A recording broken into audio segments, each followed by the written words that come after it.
చాలా బ్యూటిఫుల్గా ఉందని చెప్పాను. అండ్ మీ లిరిక్స్ కూడా ఆల్వేస్ బ్యూటిఫుల్గా ఉంటాయి. Over to you Sanare. అందరికీ నమస్కారం అండి. సనారే అంటే Satyanarayana Reddy, so shortcut Sanare అనమాట. ఓకే అండి. మైక్ ఏదో ప్రాబ్లంలా ఉంది. లేదు, మైక్ బాగానే ఉంది, మీరు దగ్గరగా పెట్టుకోవాలి. అందరికీ నమస్కారం అండి. ఈ సినిమాలో కన్నమ్మ కన్నమ్మ అనే పాట చాలా ప్రజాదరణ పొందింది. సో ఫస్ట్ ఆఫ్ ఆల్ ఆ పాటకు అంత మంచి లవ్ ఇచ్చినందుకు అందరికీ కృతజ్ఞతలు తెలుపుకుంటున్నాను. Thank you so much. ఈ సినిమాకి నేను రాయడానికి కారణం మారుతి సార్. ఆయన వల్లే నేను ఈ సినిమాకి పాటలు రాయగలిగాను.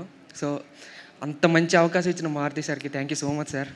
మీరు ఎప్పుడు నన్ను సపోర్ట్ చేస్తారు, ఇలాగే సపోర్ట్ చేస్తారని మనస్ఫూర్తిగా కోరుకుంటున్నాను sir. Thank you so much. ఆయన వల్లే ఈ కన్నమ్మ అనే పాట రావడం కూడా జరిగింది.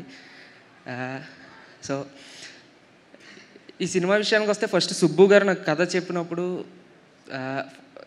చాలా చాలా ప్రేమ ఉంది ఈ సినిమాలో. అది ఇప్పటి వరకు చూపించింది చాలా కొంత మాత్రమే. సినిమాలో ఇంకా చాలా ప్రేమ ఉంది. అంతా మీరు 19th చూడబోతారు. ఈ సినిమాకి చాలా జర్నీ చేశాను అనమాట. ఈ సినిమా స్టార్ట్ అవుతున్నప్పుడు నేను సరిపోదా శనివారం సినిమాకి రాస్తున్నా. అప్పుడు అడిగారు అనమాట నన్ను, ఏ సినిమాకి రాస్తున్నావు అంటే బ్యూటీకి అని చెప్పాను అనమాట. దాని తర్వాత మెకానిక్ రాకీ అని ఒక సినిమాకి రాసా. అప్పుడు ఏ సినిమాకి రాస్తున్నావు అంటే బ్యూటీకి రాస్తున్నాను అని చెప్పా.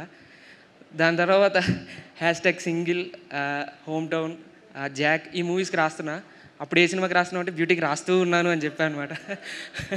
చాలా పెద్ద జర్నీ ఇది, బట్ చాలా మనసుకు దగ్గరైన జర్నీ. సుబ్బు గారు అలాగే సాయి గారు ఎప్పుడు ఆయన ఇచ్చే ఇన్పుట్స్ ఏవైతే ఉంటాయో అవి చాలా ప్లస్ అయ్యాయి అనమాట ఈ సినిమాకి. అండ్ ఆయన ఎప్పుడు కూడా ఒక విషయం చెప్పగానే ఇది ఎందుకు చెప్పామని ఆలోచించి, ఒకవేళ అది బాగోపోతే ఇలా ఉంటే బాగుంటుందని చిన్న చిన్న కరెక్షన్స్ చెప్పడం నాకు చాలా యూజ్ అయింది ఈ సినిమాకి. అలాగే కన్నమ్మ అనే పాట కూడా చాలా మంచిగా వచ్చింది. ప్రతి అనే పాటలో కూడా సుబ్బు గారి ఇన్పుట్స్ చాలా ఉన్నాయి. ఆయన కూడా చాలా సపోర్ట్ చేశారు ఆ పాటకి. అన్నిటికన్నా ముఖ్యంగా విజయ్ బుల్గని అన్న, ఆయన నాకు సొంత అన్న లెక్క చెప్పాలంటే.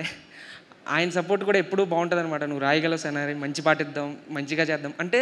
ఈ సినిమాలో ప్రతి ఒక్కరూ కూడా వారి క్రాఫ్ట్కి వారు ఇచ్చిన లవ్ ఏదైతే ఉందో అందులోనే బ్యూటీ ఉంది.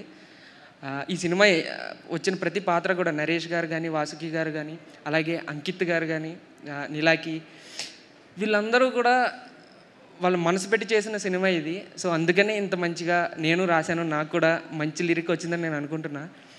కన్నమ్మ కన్నమ్మ అనే పాటని ఇంత పెద్ద హిట్ చేశారు. Thank you so much. అందులో ఒక లైన్ ఉంటుంది అన్నమాట, చినుకు చినుకుగా మనసు పైన చనువు కురిసే వర్షంలా, పెదవికెదురుగా పెదవి పడిన నరకం ఉందే స్వర్గంలా. అంటే ఒక ఇద్దరు లేలేత ప్రాయంలో ఉన్న ఒక ఇద్దరు యవ్వనంలో ఉన్న యువతి యువకులు ప్రేమలో అప్పుడే పడుతున్నప్పుడు వాళ్ళిద్దరి మధ్యన వచ్చే చనువు చినుకుగా మొదలై వర్షంలా వాళ్ళ మనసులపై కురుస్తుంది. అలాగే వాళ్ళిద్దరూ ముద్దు పెట్టుకోవడానికి వాళ్ళిద్దరూ దగ్గరగా వచ్చినప్పుడు వాళ్ళిద్దరు ముందు పెదానికి మధ్య ఆ నరకం ఏదైతే ఉందో, ఆ సెకండ్ గ్యాప్ ఏదైతే ఉందో అది స్వర్గంలా ఉంది అని రాయగలిగాను. సో అటువంటి లైన్స్ని యాక్సెప్ట్ చేసినందుకు ఫస్ట్ సాయి గారికి థ్యాంక్స్ చెప్పాలి. సో ఇలాగే కన్నమ్మ పాటని ఇంకా మరింత హిట్ చేసి మా బ్యూటీ సినిమాను కూడా పెద్ద హిట్ చేస్తారని మనస్ఫూర్తిగా కోరుకుంటున్నాను. థ్యాంక్ యూ సార్ ఎస్కేఎన్ గారు ఇక్కడికి వచ్చినందుకు. Thank you sir Maruti sir. Thank you అండి.